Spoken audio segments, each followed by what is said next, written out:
प्यारे बच्चों एवं मेरे मित्रों, आप सबको मेरा यथायोग्य अभिवादन। पिछले वीडियोज में और पिछले क्लासों में हम लोगों ने भिन्न भिन्न विषयों पर चर्चा की थी। आज की चर्चा का केंद्र बिंदु इतिहास है। इतिहास हम लोग बच्चों को क्लास 6 से 8 तक के क्लास में पढ़ाते रहे हैं। अतीत से वर्तमान की ओर पुस्तक है, भाग 1, 2 और 3। क्लास 6 में अतीत से वर्तमान भाग 1, जिसमें हम लोग प्राचीन भारत के बारे में पढ़ाते हैं। क्लास 7 में मध्यकालीन भारत के बारे में और क्लास 8 में आधुनिक भारत बारे में पढ़ाते हैं। तो सबसे बड़ी बात है कि बच्चों को इतिहास पढ़ाते हैं, लेकिन इतिहास के बारे में उनकी जो जानकारी है, उनकी अवधारणा जो है, उनका कंसेप्ट है, क्लियर नहीं हो पाता है। आखिर क्यों? सबसे पहले तो हम जानेंगे या बच्चों को भी बताएंगे कि इतिहास है क्या। इतिहास क्या है? क्या अतीत की सारी घटनाओं को इतिहास कहेंगे? जो भी हमारे पास्ट में जो घटना घटी है, क्या उसको इतिहास हम मान लेंगे? नहीं। इतिहास की वही घटनाएं, इतिहास में वही घटित घटनाएं इतिहास मानेंगी। अतीत के जो घटनाएं हैं वही इतिहास मानी जाएंगी, जिनके बारे में हमें पूर्ण रूप से साक्ष्य मिले, उनके बारे में हम प्रमाणों के द्वारा उसको प्रमाणित कर सकें, जिनको एविडेंस के द्वारा हम उसको बिल्कुल साबित कर सकें, वही घटनाएं इतिहास कहलाएंगी। तो इतिहास एक तरह से पूरी तरह से विज्ञान है, एक वैज्ञानिक अध्ययन है। तो इस अध्ययन को हम लोग 3 तरह के स्रोतों से या 3 तरह के साक्ष्यों से प्रमाणित करते हैं और उसी के आधार पर उसको इतिहास कहते हैं। तो इसके साक्ष्य क्या हैं? पहला तो साक्ष्य यह है कि पुरातात्विक साक्ष्य या आर्कियोलॉजिकल एविडेंस। दूसरा है साहित्यिक साक्ष्य, जिसको लिटरेरी एविडेंस कह सकते हैं। तीसरा है फॉरेन ट्रेवलर्स का विवरण या विदेशी यात्रियों के विवरण, जिन्होंने अपने यात्रा वृत्तांत लिखे हैं, उसके द्वारा हम घटनाओं को साबित करते हैं। तो सबसे पहले तो हम ये जानेंगे कि इतिहास है क्या। तो इतिहास, जैसा अभी हम लोगों ने चर्चा किया, कि वे ही घटनाएं अतीत की इतिहास कहलाती हैं, जिनके बारे में हमको निश्चित साक्ष्यों से, इन 3 जो अभी चर्चा किया, 3 स्रोतों से, 3 साक्ष्यों से जो प्रमाणित हो सके, उसको इतिहास कहेंगे। प्राचीन काल में घटित या पूर्व में घटित, अतीत में घटित वे घटनाएं इतिहास कहलाएंगी, जिनके बारे में हमको निश्चित साक्ष्यों से प्रमाण मिलता है। तो वही घटनाएं या उससे संबंधित व्यक्ति इतिहास की परिधि में आते हैं, जो साक्ष्यों पर आधारित है। तो सबसे पहले इतिहास जो है, शब्द इतिहास आया कहां से? ये शब्द हिस्ट्री, इतिहास का अंग्रेजी होता है हिस्ट्री। ये शब्द कहां से आया है? ये एक शब्द है, यूनानी भाषा का शब्द है हिस्टोरिया। हिस्टोरिया से ही हिस्ट्री शब्द की रचना हुई है, वहीं से ये लिया गया है हिस्ट्री। तो हिस्टोरिया का मतलब क्या होता है?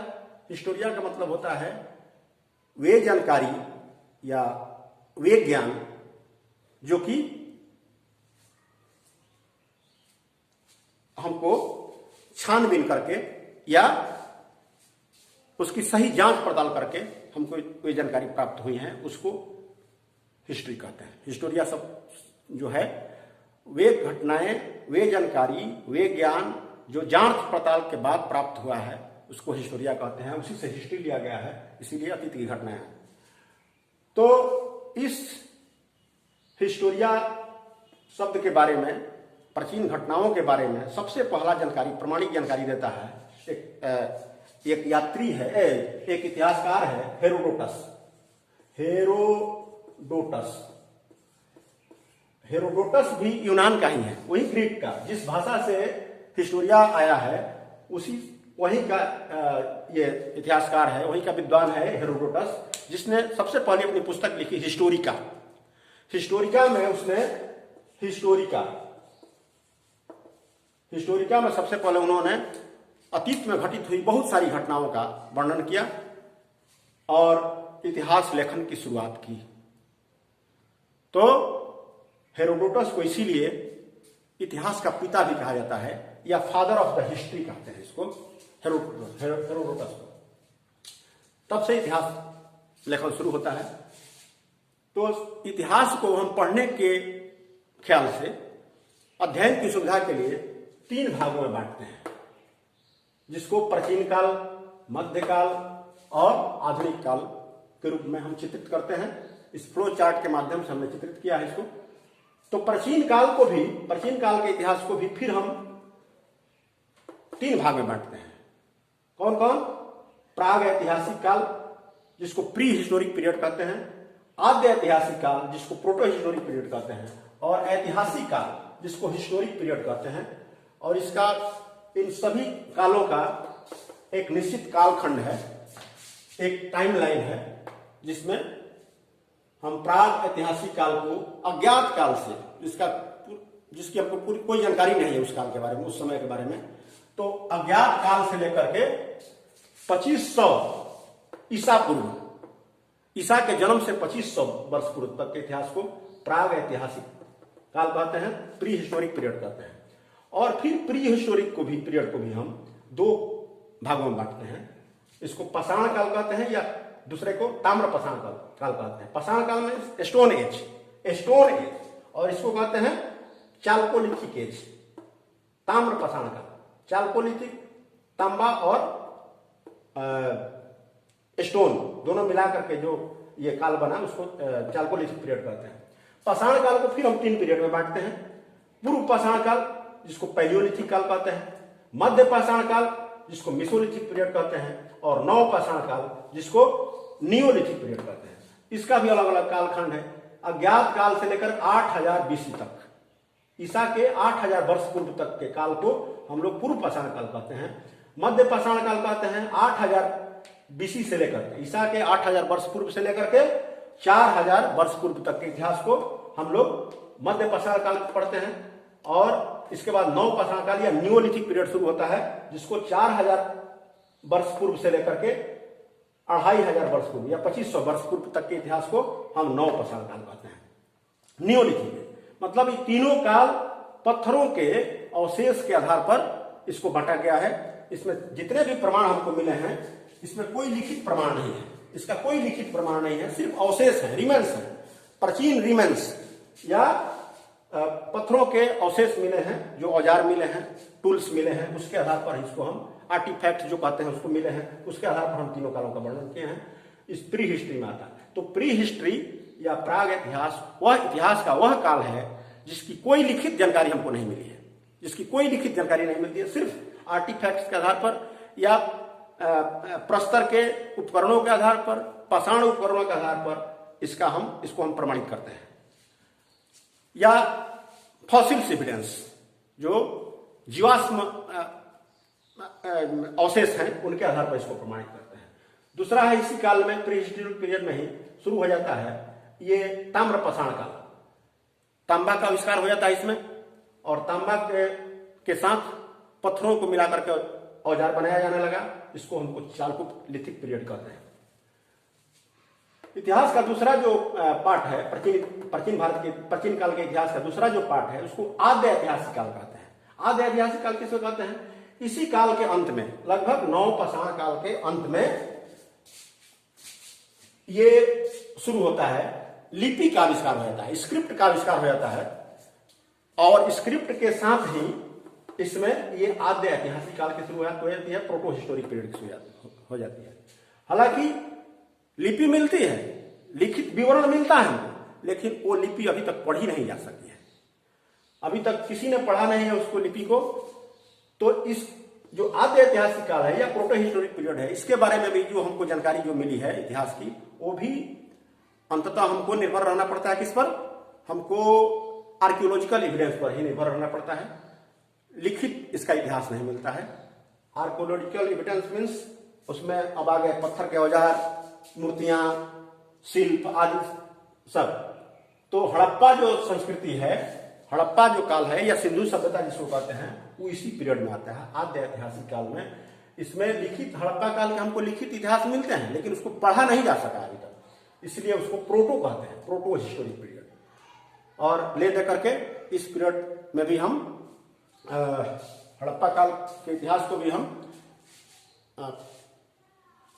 ये क्या कहते हैं उसको, आर्कियोलॉजिकल एविडेंस पर ही हम निर्भर हैं। और इसी के अंत में दूसरा एक पीरियड है, वैदिक काल शुरू होता है। वैदिक काल ये जो आर्य भारत में आते हैं, हड़प्पा के समाप्ति के बाद आर्य भारत में आते हैं और आर्य 1500 BC से लेकर के 600 BC तक इनका प्रभाव रहता है। वैदिक काल की शुरुआत करते हैं ये लोग, और वैदिक इतिहास के बारे में हमको जानकारी मिलती है। हड़प्पा 2500 BC से लेकर के और 1750 BC तक के पीरियड को हम हड़प्पा सभ्यता कहते हैं। लेकिन 1750 से यहाँ 1500 शुरू होता है। इस लगभग 250 वर्षों के इतिहास के बारे में हमको जानकारी नहीं मिलती है। बाढ़ आया या कोई प्राकृतिक प्रकोप हुआ जिसके कारण ये हड़प्पा सभ्यता नष्ट होती है। और इधर उसके बाद 200-250 वर्षों के कालखंड के बारे में हमको कोई जानकारी नहीं मिली है। और 1500 BC पूर्व ईसा पूर्व जो आते हैं आर्य लोग भारत में प्रवेश करते हैं और यहाँ से वैदिक सभ्यता की नींव डालते हैं, जो 600 BC तक चलता है। इस 600 BC के बाद हमारा ऐतिहासिक काल शुरू होता है। 600 BC में ही लगभग आयरन की खोज हो जाती है, लोहे की खोज होती है। और लोहे की खोज के बाद जो खेत जुताई के लिए लोहे के हथियारों का प्रयोग, लकड़ी के जगह पर लोहे के हथियारों का प्रयोग होता है और खेतों की गहराई तक जुताई होने लगती है, फसल की पैदावार बढ़ती है, काफी उत्पादन बढ़ता है और अवशेष उत्पादन हो जाता है। जिसके बाद धीरे धीरे शहरी सभ्यता की, ग्रामीण सभ्यता के बाद शहरी सभ्यता की नींव पड़ती है, शहरीकरण हो जाता है। और शहरीकरण से हमको शिक्षा का प्रसार होता है। शिक्षा के प्रसार के साथ ऐतिहासिक सभ्यता की शुरुआत होती है। लिपि का आविष्कार होता है, लेखन साहित्य मिलने लगता है, लेखन का इतिहास शुरू होता है, लिखित साहित्य हमको मिलने लगता है इतिहास का। और तब से ऐतिहासिक काल की शुरुआत होती है, जो लगभग 712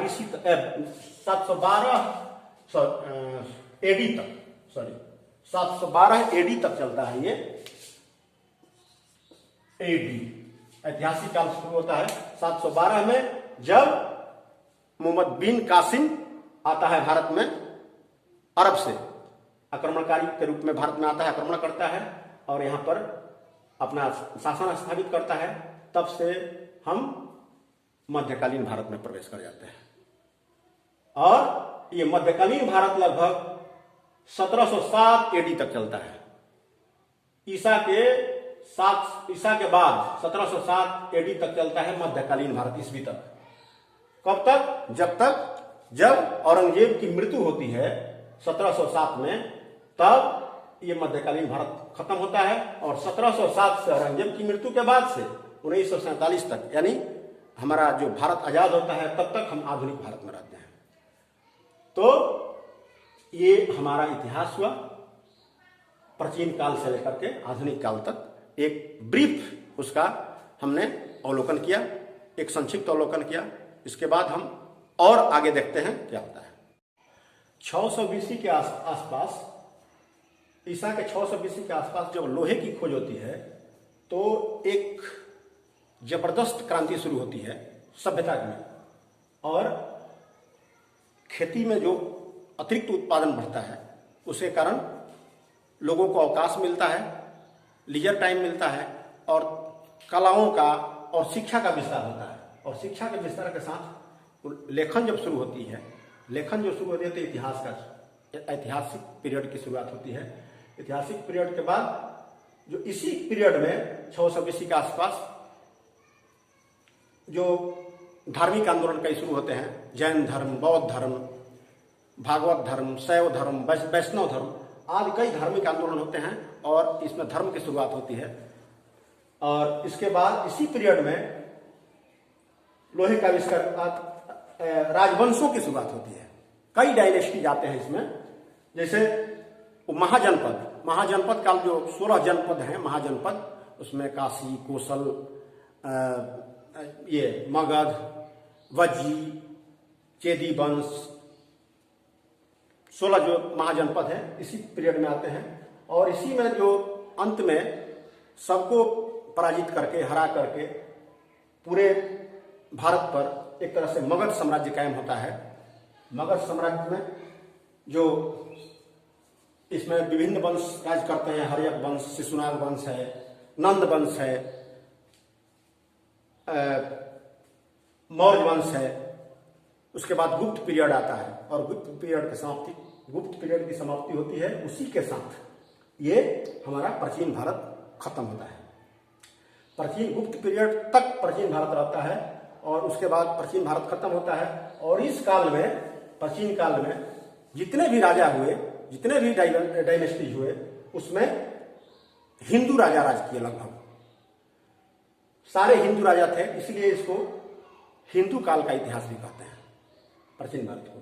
लेकिन 712 जैसे ही आता है, 712 में अरब से एक आक्रमणकारी आता है, मोहम्मद बिन कासिम।